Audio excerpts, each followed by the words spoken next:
دوستوں، ماہ رمضان سے پہلے پہلے صرف یہ 5 طاقتور کام لازمی کر لینا۔ وہ جو ساری عمر نہ مل سکا وہ آج ملے گا انشاءاللہ، اور آپ کی ہر دعا قبول ہوگی۔ بسم اللہ الرحمن الرحیم۔ السلام علیکم دوستوں۔ زندگی میں ایک وقت ایسا آتا ہے جب انسان تھک ہار کر ہار ماننے لگتا ہے۔ کبھی رزق کی تنگی گھیر لیتی ہے، کبھی اولاد کے دکھ سونے نہیں دیتے، اور کبھی بیماریاں گھر کا راستہ دیکھ لیتی ہیں۔ ہم ہر دروازے پر دستک دیتے ہیں، ہر کسی سے مدد مانگتے ہیں، لیکن سکون پھر بھی نہیں ملتا۔ کیا آپ کو معلوم ہے کہ ہماری دعائیں قبول کیوں نہیں ہوتی؟ کیوں ہم ہر سال ایک ہی مشکل میں پھنسے رہتے ہیں؟ یاد رکھیں، رمضان کی آمد ہے، اور یہ وہ مہینہ ہے جہاں تقدیریں بدلی جاتی ہیں۔ لیکن ہم ہر سال ایک بہت بڑی غلطی کرتے ہیں۔ ہم رمضان کا انتظار تو کرتے ہیں، لیکن اس کے لیے وہ تیاری نہیں کرتے جو اصل میں ہماری دعاؤں کی قبولیت کے لیے ضروری ہے۔ اگر آج آپ کی زندگی میں اندھیرے ہیں، قرض کا بوجھ ہے، یا کوئی ایسی مراد ہے جو پوری نہیں ہو رہی، تو دوستو رک جائیں۔ رمضان شروع ہونے سے پہلے یہ 5 کام آپ کی زندگی کا رخ بدلنے والے ہیں۔ میں آپ کو کوئی لمبا چوڑا وظیفہ نہیں بتا رہا، بلکہ وہ 5 عملی کام بتانے لگا ہوں جن کے بعد آپ کو خود محسوس ہوگا کہ کیسے آسمان سے آپ کی مشکلات کا حل اترنا شروع ہوتا ہے۔ جو سکون اور جو کامیابی آپ کو ساری عمر نہ مل سکی، وہ ان 5 کاموں کی برکت سے اس بار آپ کے مقدر میں لکھ دی جائے گی۔ لیکن ان 5 کاموں کو جاننے سے پہلے ایک بات اپنے ذہن میں بٹھا لیں۔ اگر آپ نے ویڈیو کا کوئی بھی حصہ اسکپ کیا تو شاید آپ وہ ایک خاص نقطہ کھو دیں گے جو آپ کی برسوں کی پریشانی کا حل تھا۔ خاص طور پر تیسرا اور 5واں کام جو میں آپ کو بتانے جا رہا ہوں وہ اس ویڈیو کی جان ہے۔ اگر آپ واقعی چاہتے ہیں کہ اس بار آپ کا دامن خوشیوں سے بھرتا رہے اور بھر جائے، تو اگلے چند منٹ اپنی زندگی کی سب سے بڑی تبدیلی کے لیے وقف کر دیں۔ دیکھیں، ہم سب کی زندگی میں کچھ ایسی بند دروازے ہوتے ہیں جنہیں ہم نے اپنی طرف سے بہت زور لگا کر کھولنے کی کوشش کی ہوتی ہے، مگر وہ نہیں کھلتے۔ کبھی آپ نے سوچا ہے کہ ایسا کیوں ہے؟ اکثر ہم دعا مانگتے مانگتے تھک جاتے ہیں اور پھر یہ کہنا شروع کر دیتے ہیں کہ شاید میری قسمت میں یہی لکھا تھا۔ لیکن سچ تو یہ ہے کہ اللہ نے رمضان جیسا مہینہ بنایا ہے اسی لیے ہے کہ وہ ہماری تھکی ہوئی روحوں کو دوبارہ زندہ کرے اور ہماری بدلی ہوئی تقدیروں کو دوبارہ سنوار دے۔ مگر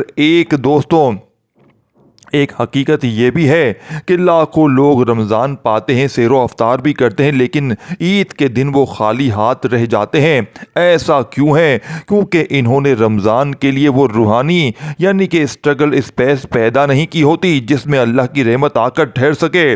آج کی یہ ویڈیو آپ کو اس بھیڑ سے نکال کر ان خاص لوگوں کی فرصت میں شامل کر دے گی جن کی دعاؤں پر فرشتے آمین کہتے ہیں۔ میں آپ سے کوئی ایسی بات نہیں کروں گا جو آپ کے سر کے اوپر سے گزر جائے، بلکہ ہم آپ کی زندگی کے ان چھپے ہوئے پہلوؤں پر بات کریں گے جنہیں آپ نے اب تک نظر انداز کیا ہوا ہے۔ اگر آپ قرض کے دلدل میں پھنس چکے ہیں، اگر آپ کے گھر میں سکون نام کی کوئی چیز نہیں، یا اگر آپ کو لگتا ہے کہ آپ کے گناہ اتنے زیادہ ہیں کہ اب واپسی کا کوئی راستہ نہیں، تو بس یہ چند منٹ میرے ساتھ جڑے رہیں۔ میں آپ کو اس راستے پر لے کر چلوں گا جہاں سے واپسی پر آپ کے ہاتھ میں وہ خوشیاں ہوں گی جن کا آپ نے برسوں پہلے خواب دیکھا تھا۔ ابھی جب میں آپ کو ان 5 کاموں کی تفصیل بتانا شروع کروں گا تو شاید آپ کو لگے کہ یہ تو بہت ہی زیادہ ہے، لیکن یاد رکھیے گا کہ سمندر کی لہروں میں وہی چیزیں ابھرتی ہیں جس کی بنیاد گہری ہوتی ہے۔ ان میں سے جو چوتھا کام ہے وہ آپ کی زندگی کی تمام رکاوٹوں کو ایسے پگھلا دے گا جیسے سورج کی تپش برف کو پگھلا دیتی ہے۔ اگر آپ نے وہ سمجھ لیا تو سمجھے آپ کی دعا قبول کروانے کا ہنر سیکھ لیا آپ نے۔ تو چلیے بغیر وقت ضائع کیے چلتے ہیں اپنے پہلے اور سب سے بنیادی کام کی طرف۔ میرے دوستوں، پیارے بھائیوں، سب سے پہلا کام جو آپ نے رمضان شروع ہونے سے پہلے کرنا ہے وہ ہے اپنے دل دل کے برتن کو صاف کرنا۔ ہم سب انسان ہیں اور ہم سے غلطیاں ہوتی ہیں، کبھی ہم کسی کا حق مار لیتے ہیں، کبھی زبان سے کسی کا دل دکھاتے ہیں، اور کبھی تنہائی میں وہ گناہ کر بیٹھتے ہیں جو ہماری دعاؤں کے آگے دیوار بن جاتے ہیں۔ ہم سمجھتے ہیں کہ شاید ہم اتنے گناہ گار ہو چکے ہیں کہ اب ہماری دعا سنی ہی نہیں جائے گی، لیکن یہ شیطان کا سب سے بڑا دھوکہ ہے۔ آپ ذرا اس شخص کے بارے میں سوچیں جس نے اپنی زندگی کے 100 سال گناہوں سے گزارے، جس کے ہاتھ 100 انسانوں کے خون سے رنگے ہوئے تھے، لیکن جب اس کے دل میں توبہ کا سچا خیال آیا اور وہ اپنے رب کی طرف نکل پڑا تو اللہ کو اس کی توبہ کی تڑپ اتنی پسند آئی کہ اس کے پہنچنے سے پہلے ہی اس کی بخشش کا فیصلہ فرما دیا اور زمین کے فاصلے سمیٹ دیے۔ یہ سچی بات ہمیں یہ سکھاتی ہے کہ اللہ کو اس سے کوئی فرق نہیں پڑتا کہ آپ کے گناہ کتنے زیادہ ہیں، اس سے فرق اس بات سے پڑتا ہے اللہ پاک کو کہ آپ واپسی کے لیے قدم کتنا سچا اٹھاتے ہیں۔ اگر اس 100 قتل کرنے والے کی توبہ قبول ہو سکتی ہے تو کیا آپ کی تنگ رزق، آپ کی بیماری یا آپ کی پریشانی دور نہیں ہو سکتی؟ بالکل ہو سکتی ہے۔ بس آج رات آپ نے مصلی پر بیٹھ کر صرف اتنا کہنا ہے کہ یا اللہ میں شرمندہ ہوں، مجھے معاف کر دے۔ جب آپ یہ بوجھ اتار دیں گے تو آپ کا دل اس یعنی کہ قابل ہو جائے گا کہ اس میں رمضان کی رحمتیں سما سکیں۔ دوستو، یہ تو صرف پہلا قدم تھا جو آپ کو اللہ کے قریب لے کر آیا ہے۔ یاد رکھیے گا کہ دعا کی قبولیت میں ایک ایسی رکاوٹ بھی ہوتی ہے جو توبہ کے باوجود ختم نہیں ہوتی۔ جب تک آپ کو دوسرا کام نہیں کر لیں گے جو ابھی میں آپ کو بتانے لگا ہوں، یہ دوسرا کام آپ کی ان دعاؤں کے بند تالے کھول دے گا جو شاید سالوں سے یعنی کہ اٹکی ہوئی ہیں۔ اسے بہت غور سے سنیے گا کیونکہ اکثر لوگ یہیں پر غلطی کر جاتے ہیں۔ دوستوں، دوسرا کام جو آپ نے رمضان سے پہلے لازمی کرنا ہے وہ ہے اپنے ارد گرد کے لوگوں کے ساتھ معاملات کو صاف کرنا۔ اکثر ہماری زندگی میں بے برکتی اور دعاؤں کی ناقبولی کی سب سے بڑی وجہ یہ ہوتی ہے کہ ہم کسی کا دل دکھایا ہوتا ہے، ہم نے یا کسی سے کٹ کر بیٹھے ہوتے ہیں یا مصلی پر بیٹھ کر اللہ سے تو رحم مانگتے ہیں، لیکن خود اپنے بھائی، اپنی بہن یا اپنے قریبی رشتہ دار کے لیے اپنے دل میں بغض اور کینہ پالے رکھتے ہیں۔ ذرا غور کریں، کیا ہم اس رب سے معافی کی امید رکھ سکتے ہیں جس کے بندوں کو ہم نے خود معاف کرنے کے لیے تیار نہیں؟ دوستوں، ایک شخص جب فوت ہوا تو اسے جنت کی خوشخبری ملی، حالانکہ وہ کوئی بہت بڑا زیادہ نوافل یا بہت زیادہ وظائف نہیں کرتا تھا۔ جب اس کی زندگی کا جائزہ لیا گیا تو پتہ چلا کہ اس کی سب سے بڑی خوبی یہ تھی کہ وہ ہر رات سونے سے پہلے اپنے دل کو تمام مسلمانوں کے لیے صاف کر لیتا تھا، اور جس نے اس کا دل دکھایا ہوا تھا وہ اسے اللہ کی رضا کے لیے معاف کرتا تھا۔ یہ سچی بات ہمیں یہ پیغام دیتی ہے کہ اللہ کو وہ دل بہت زیادہ پسند ہے جس میں نفرت نہ ہو۔ اگر آپ کے کسی سے بول چال بند ہے یا آپ کے دل میں کسی کے لیے میل کچیل ہے تو اس رمضان سے پہلے اپنی انا کو ختم کر کے اسے فون کر دیں یا دل سے اسے معاف کر دیں۔ یاد رکھیں، جب آپ زمین والوں کے لیے اپنا دل بڑا کرتے ہیں تو عرش والا آپ کے لیے اپنی رحمت کے دروازے کھول دیتا ہے۔ رشتوں کی یہ صفائی تو آپ کو سکون دے دے گی، لیکن اب جو تیسرا کام میں آپ کو بتانے جا رہا ہوں وہ آپ کے رزق میں اور آپ کی حاجتوں براہ راست تعلق کے بارے میں۔ یہ وہ نقطہ ہے جو آپ کی خالی جھولی کو بھرنے کی طاقت رکھتا ہے، اور اکثر لوگ یہی وہ کام ہے جسے رمضان کی مصروفیت میں بھول جاتے ہیں۔ اسے بالکل دوستوں مس مت کیجیے گا، کیونکہ اب ہم ویڈیو کے اس اہم حصے میں داخل ہو چکے ہیں۔ تیسرا کام جو آپ نے رمضان شروع ہونے سے پہلے ہر حال میں کرنا ہے وہ ہے اپنے خواہشات اور اپنی حاجتوں کی ایک تحریری فہرست تیار کرنا۔ ہم میں سے اکثر لوگ کیا غلطی کرتے ہیں، ہم رمضان کے پورے مہینے میں دعائیں تو مانگتے ہیں، لیکن ہماری دعائیں یعنی کہ منتشر ہوتی ہیں۔ کبھی ہم کچھ مانگتے ہیں، کبھی کچھ، ہمیں خود نہیں پتا ہوتا کہ ہماری سب سے بڑی ترجیح کیا ہے۔ تو دوستو یاد رکھیں، جب تک آپ کا مطالبہ واضح نہیں ہوگا، آپ کی یعنی کہ توجہ میں وہ تڑپ یعنی کہ آپ کی پیدا نہیں ہوگی تو عرش کو ہلا دیتی ہے۔ اب ذرا اس صحابی رسول صلی اللہ علیہ وآلہ وسلم کے بارے میں سوچے جو اپنی اونٹنی کی رسی ٹوٹ جانے پر بھی اللہ سے مانگتے تھے۔ یہ سچی بات ہمیں یہ سکھاتی ہے کہ اللہ کے نزدیک کوئی چیز چھوٹی یا بڑی نہیں ہے۔ ہم سمجھتے ہیں کہ شاید